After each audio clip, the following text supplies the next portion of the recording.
ओम शांति। आज बाप दादा के 24 जुलाई 2020 के ईश्वरीय महावाक्य हैं। मीठे बच्चे, बाप आए हैं तुम्हें ज्ञान रत्न देने। बाप तुम्हें जो भी सुनाते हैं वह समझाते हैं, यह ज्ञान है। ज्ञान रत्न ज्ञान सागर के सिवाय कोई दे नहीं सकता। प्रश्न, आत्मा की वैल्यू कम होने का मुख्य कारण क्या है? उत्तर, वैल्यू कम होती है खाद पड़ने से। जैसे सोने में खाद डालकर जेवर बनाते हैं तो उसकी वैल्यू कम हो जाती है, ऐसे आत्मा जो सच्चा सोना है उसमें जब अपवित्रता की खाद पड़ती है तो वैल्यू कम हो जाती है। इस समय तमो प्रधान आत्मा की कोई वैल्यू नहीं, शरीर की भी कोई वैल्यू नहीं। अभी तुम्हारी आत्मा और शरीर दोनों याद से वैल्यूबल बन रहे हैं। गीत है, यह कौन आज आया सवेरे सवेरे। ओम शांति। मीठे मीठे रूहानी बच्चों प्रति बाप बैठ समझाते हैं और याद की युक्तियाँ भी बता रहे हैं। बच्चे बैठे हैं, बच्चों के अंदर में है शिव भोले बाबा आए हैं। समझो, आधा घंटा शांत में बैठ जाते हैं, बोलते नहीं हैं तो तुम्हारे अंदर आत्मा कहेगी कि शिव बाबा कुछ बोले। जानते हो शिव बाबा विराजमान है परंतु बोलते नहीं हैं।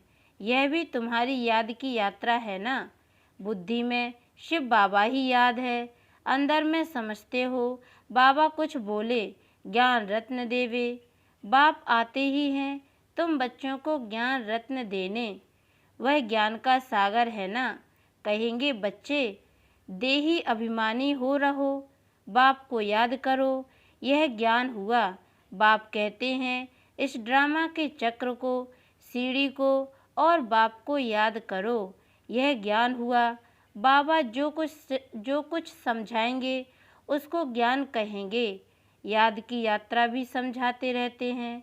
यह सब है ज्ञान रत्न। याद की बात जो समझाते हैं यह रत्न बहुत अच्छे हैं। बाप कहते हैं अपने 84 जन्मों को याद करो। तुम पवित्र आए थे, फिर पवित्र होकर ही जाना है।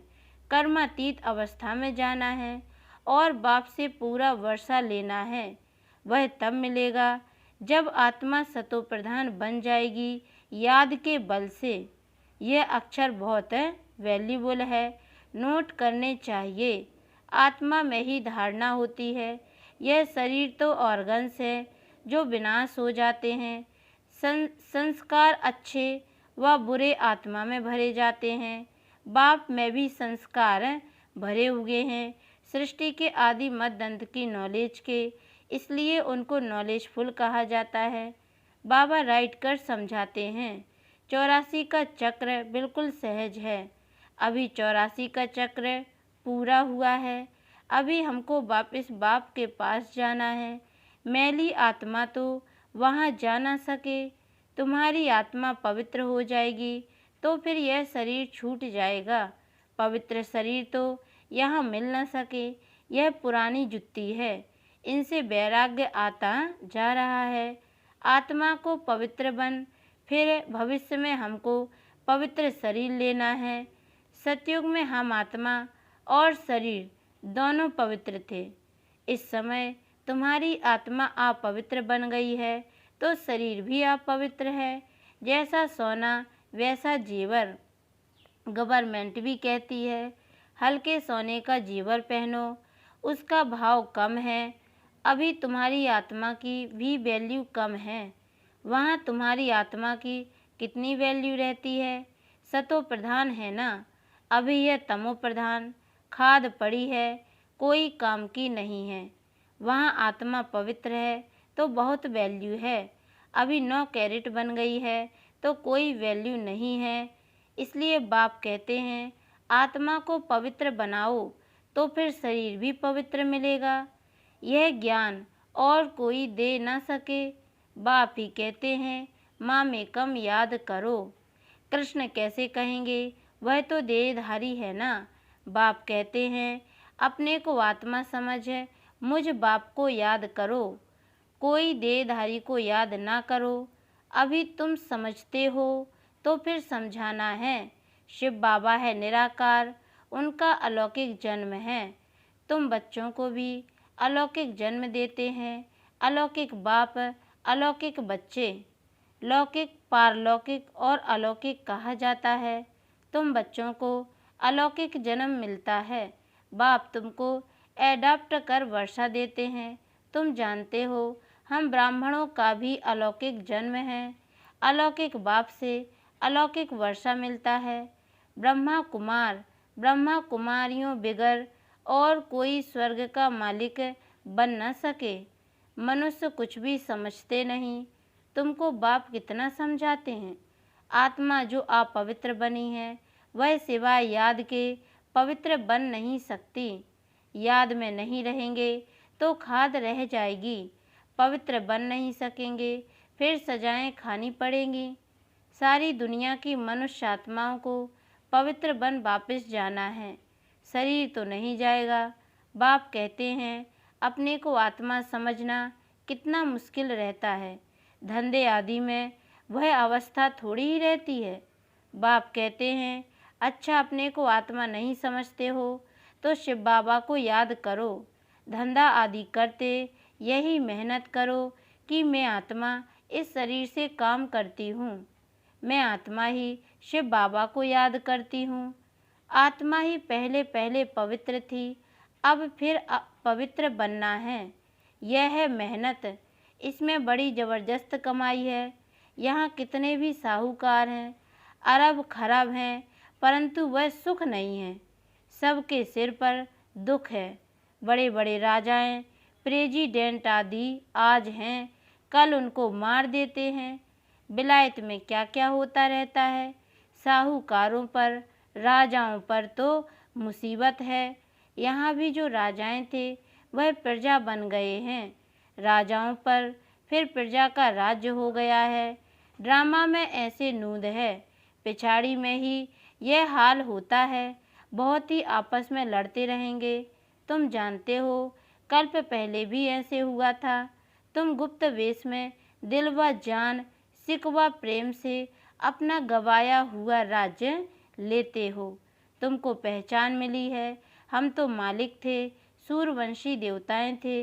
अभी फिर वह बनने के लिए पुरुषार्थ कर रहे हो, क्योंकि यहाँ तुम सत्यनारायण की कथा सुन रहे हो ना। बाप द्वारा हम नर से नारायण कैसे बने, बाप आकर राजयोग सिखलाते हैं। भक्ति मार्ग में यह कोई सिखला न सके। कोई भी मनुष्य को बाप टीचर गुरु नहीं कहेंगे। भक्ति में कितनी पुरानी कहानियाँ बैठ सुनाते हैं। अब तुम बच्चों को 21 जन्म विश्राम पाने के लिए पावन तो जरूर बनना पड़े। बाप कहते हैं अपने को आत्मा समझो। आधा कल्प तो ड्रामा अनुसार देह अभिमानी हो रहते हो, अब देही अभिमानी बनना है। ड्रामा अनुसार अब पुरानी दुनिया को बदल नया बनना है। दुनिया तो एक ही है, पुरानी दुनिया से फिर नई बनेगी। नई दुनिया में नया भारत था तो उसमें देवी देवता थे। कैपिटल भी जानते हो, जमुना का कंठा था जिसको परिस्तान भी कहते थे। वहाँ नेचुरल ब्यूटी रहती है। आत्मा पवित्र बन जाती है तो पवित्र आत्मा को शरीर भी पवित्र मिलता है। बाप कहते हैं मैं आकर तुमको हसीन सो देवी देवता बनाता हूँ। तुम बच्चे अभी जांच करते रहो, कोई हमारे में अवगुण तो नहीं है। याद में रहते हैं, पढ़ाई भी पढ़नी है। यह है बहुत बड़ी पढ़ाई, एक ही पढ़ाई है। उस पढ़ाई में तो कितने किताब आदि पढ़ते हैं। यह पढ़ाई है ऊंच से ऊंच, पढ़ाने वाला भी ऊंच से ऊंच शिव बाबा है। ऐसे नहीं कि शिव बाबा कोई इस दुनिया का मालिक है। विश्व के मालिक तो तुम बनते हो ना। कितनी नई नई गुहे बातें तुमको सुनाते रहते हैं। मनुष्य समझते हैं परमात्मा सृष्टि का मालिक है। बाप समझाते हैं मीठे मीठे बच्चों, मैं इस सृष्टि का मालिक नहीं हूँ। तुम मालिक बनते हो और फिर राज्य गवाते हो। फिर बाप आकर विश्व का मालिक बनाते हैं। विश्व इसको ही कहा जाता है। मूल वतन व सूक्ष्म वतन की बात नहीं है। मूल वतन से तुम यहाँ आकर 84 जन्म का चक्र लगाते हो, फिर बाप को आना पड़ता है। अभी फिर तुमको पुरुषार्थ कराता हूँ, वह प्रारब्ध पाने के लिए जो तुमने गवाई है। हार और जीत का खेल है ना, यह रावण राज्य खलास होना है। बाप कितना सहज रीति समझाते हैं। बाप खुद बैठ पढ़ाते हैं, वहाँ तो मनुष्य मनुष्य को पढ़ाते हैं। हो तुम भी मनुष्य, परंतु बाप तुम आत्माओं को बैठ पढ़ाते हैं। पढ़ाई के संस्कार आत्मा में ही रहते हैं। अभी तुम बहुत नॉलेजफुल हो, वह सब है भक्ति की नॉलेज। कमाई के लिए भी नॉलेज है, शास्त्रों की भी नॉलेज है। यह है रूहानी नॉलेज। तुम्हारी रूह को रूहानी बाप बैठ नॉलेज सुनाते हैं। 5000 वर्ष पहले भी तुमने सुनी थी। सारे मनुष्य सृष्टि भर में ऐसे कभी कोई पढ़ाता नहीं होगा। किसको भी पता नहीं ईश्वर कैसे पढ़ाते हैं। तुम बच्चे जानते हो, अभी इस पढ़ाई से किंगडम स्थापन हो रही है। जो अच्छी रीति पढ़ते और श्रीमत पर चलते हैं वह हाईएस्ट बनते हैं, और जो बाप की जाय निंदा कराते हैं, हाथ छोड़ जाते हैं, वह प्रजा में बहुत कम पद पाते हैं। बाप तो एक ही पढ़ाई पढ़ाते हैं। पढ़ाई में कितनी मार्जिन है। डीटी किंगडम थी ना, एक ही बाप है जो यहाँ आकर किंगडम स्थापन करते हैं। बाकी यह सब विनाश हो जाना है। बाप कहते हैं, बच्चे अब जल्दी तैयारी करो, गफलत में टाइम वेस्ट नहीं करो। याद नहीं करते हैं तो मोस्ट वैल्यूबल टाइम नुकसान होता है। शरीर निर्वाह अर्थ धंधा आदि भल करो, फिर भी हथ काढ़े दिल यार्डे। बाप कहते हैं, मुझे याद करो तो राजाई तुमको मिल जाएगी। खुदा दोस्त की कहानी भी सुनी है ना। अल्लाह अवला दीन का भी नाटक दिखाते हैं। ठका करने से खजाना निकल आया। अभी तुम बच्चे जानते हो, अल्लाह तुमको ठका करने से क्या बनाते हैं। झट दिव्य दृष्टि से बैकुंठ चले जाते हो। आगे बच्चियाँ आपस में मिलकर बैठती थीं, फिर आपे ही चली जाती थीं ध्यान में। फिर जादू कह देते थे तो वह बंद कर दिया। तो यह सब बातें हैं इस समय की। हातम ताई की भी कहानी है। मोहलरा मुख में डालते थे तो माया गुम हो जाती थी। मोहलरा निकालने से माया आ जाती थी। रहस्य तो कोई समझ न सके। बाप कहते हैं, बच्चे मुख में मोहलरा डाल दो। तुम शांति के सागर हो। आत्मा शांति में अपने स्वधर्म में रहती है। सतयुग में भी जानते हो कि हम आत्मा हैं। बाकी परमात्मा बाप को कोई भी नहीं जानते। कभी भी कोई पूछे, बोलो वहाँ विकार का नाम नहीं है ही वाइसलेस वर्ल्ड। 5 विकार वहाँ होते ही नहीं। देह अभिमान ही नहीं। माया के राज्य में देह अभिमानी बनते हैं। वहाँ होती ही है मोह जीत। इस पुरानी दुनिया से नष्टो मोहा होना है। वैराग्य तो उनको आता है जो घरबार छोड़ते हैं। तुमको तो घरबार नहीं छोड़ना है।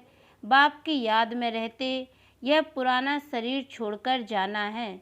सबका हिसाब किताब चुकता होना है, फिर चले जाएंगे घर। यह कल्प कल्प होता है। तुम्हारी बुद्धि अभी दूर दूर ऊपर जाती है। वो लोग देखते हैं कहाँ तक सागर है, सूर्य चांद में क्या है। आगे समझते थे यह देवताएं हैं। तुम कहते हो यह तो मांडवे की बत्तियां हैं। यहाँ खेल होता है तो यह बत्तियां भी यहाँ है। मूल वतन सूक्ष्म वतन में यह होती नहीं, वहाँ खेल ही नहीं। यह अनादि खेल चला आता है, चक्र फिरता रहता है, प्रलय होती नहीं। भारत तो अविनाशी खंड है, इसमें मनुष्य रहते ही हैं। जलमयी होती नहीं। पशु पक्षी आदि जो भी हैं सब होंगे। बाकी जो भी खंड हैं वह सतयुग त्रेता में रहते नहीं। तुमने जो कुछ दिव्य दृष्टि से देखा है वह फिर प्रैक्टिकल में देखेंगे। प्रैक्टिकल में तुम वैकुंठ में जाकर राज्य करेंगे, जिसके लिए पुरुषार्थ करते रहते हो। फिर भी बाप कहते हैं याद की बड़ी मेहनत है, माया याद करने नहीं देती है। बहुत प्यार से बाबा को याद करना है। अज्ञान काल में भी प्यार से बाप की महिमा करते हैं। हमारा फलाना ऐसा था, फलाने मर्तबे वाला था। अभी तुम्हारी बुद्धि में सारा सृष्टि चक्र बैठा हुआ है, सब धर्मों की नॉलेज है। जैसे वहाँ रूहों का सिजरा है, यहाँ फिर मनुष्य सृष्टि का सिजरा है। ग्रेट ग्रेट ग्रैंडफादर ब्रह्मा है, फिर है तुम्हारी बरादरी। सृष्टि तो चलती रहती है ना। बाप समझाते हैं, बच्चे नर से नारायण बनना है तो तुम्हारी जो कथनी है वही करनी हो। पहले अपनी अवस्था को देखना है। बाबा हम तो आपसे पूरा वर्षा लेकर ही छोड़ेंगे, तो वह चलन भी चाहिए। यह एक ही पढ़ाई है नर से नारायण बनने की, यह तुमको बाप ही पढ़ाते हैं। राजाओं का राजा तुम ही बनते हो और कोई खंड में होते नहीं, तुम पवित्र राजाएं बनते हो। फिर बिगल लाइट वाले आप पवित्र राजाएं, पवित्र राजाओं के मंदिर बनाकर पूजा करते हैं। अभी तुम पढ़ रहे हो, स्टूडेंट टीचर को क्यों भूलते हैं? कहते हैं बाबा माया भुला देती है, दोष फिर माया पर रख देते हैं। अरे याद तो तुमको करना है, मुख्य टीचर एक ही है, बाकी और सब है नायब टीचर्स। बाप को भूल जाते हो, अच्छा टीचर को याद करो। तुमको 3 चांस दिए जाते हैं, एक भूले तो दूसरे को याद करो। अच्छा मीठे मीठे सिकी लदे बच्चों प्रति माता पिता बाप दादा का याद प्यार और गुड मॉर्निंग। रूहानी बाप की रूहानी बच्चों को नमस्ते, और हम रूहानी बच्चों की ओर से भी रूहानी माता पिता बाप दादा को याद प्यार और गुड मॉर्निंग। बाबा नमस्ते नमस्ते नमस्ते। धारणा के लिए मुख्य सार है, पहली पॉइंट है बाप से पूरा वर्षा लेने के लिए जो कथनी हो वही करनी हो, इसका पुरुषार्थ करना है, मोह जीत बनना है। दूसरी पॉइंट है सदा याद रहे कि हम शांति के सागर के बच्चे हैं, हमें शांति में रहना है। मुख में मोह लरा डाल लेना है, गफलत में अपना टाइम वेस्ट नहीं करना है। वरदान तड़पती हुई आत्माओं को 1 सेकंड में गति सद्गति देने वाले मास्टर दाता भव। डिटेल है जैसे स्थूल सीजन का इंतजाम करते हो, सेवाधारी सामग्री सब तैयार करते हो जिससे किसी को कोई तकलीफ ना हो, समय व्यर्थ न जाए। ऐसे ही अब सर्व आत्माओं की गति सद्गति करने की अंतिम सीजन आने वाली है। तड़पती हुई आत्माओं को क्यू में खड़ा करने का कष्ट नहीं देना है, आते जाएं और लेते जाएं। इसके लिए एवर रेडी बनो। पुरुषार्थी जीवन में रहने से ऊपर अब दातापन की स्थिति में रहो। हर संकल्प हर सेकंड में मास्टर दाता बन करके चलो। स्लोगन है हजूर को बुद्धि में हाजिर रखो तो सर्व प्राप्तियां जी हजूर करेंगी। अच्छा, ओम शांति।